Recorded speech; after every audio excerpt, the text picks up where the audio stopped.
Welcome to another Brik tutorial on the survey. Today I am going to show you how to add an email ID and a phone number for your survey.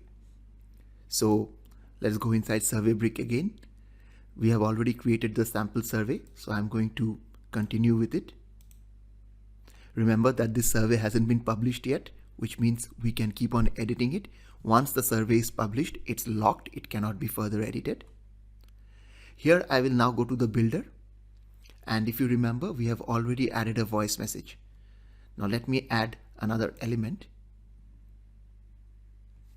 We have this text input field. It is good for names, emails, numbers, and short answers. So let's add a text input. Let's call it your business email. Now you see the input type can be text. We change it to email. You can keep the autocomplete on. It means that if someone has already their email saved on Google Chrome or Firefox or Safari, the autocomplete will complete that, and that's usually helpful for users who don't have to retype their complete email.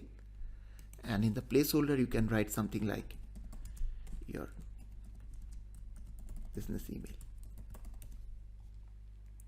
We make it into a required condition. Press done. Now the preview. As usual, this is not a published survey. If you remember, we have the voice message here yet, and here we are asking for the business email. Now if I press something like, and if I try to exit it, it says invalid email because there is no @ domain.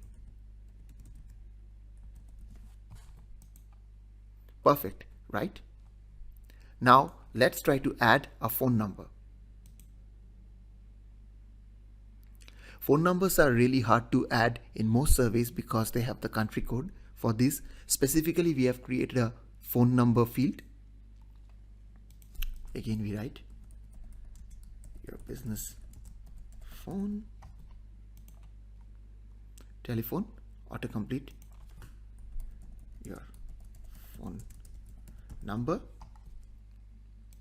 The default pattern will let you choose countries, so you can keep that. Let's preview again. And here you see the country codes can be chosen and phone numbers can be inputted. I hope you enjoyed this short tutorial. See you next time.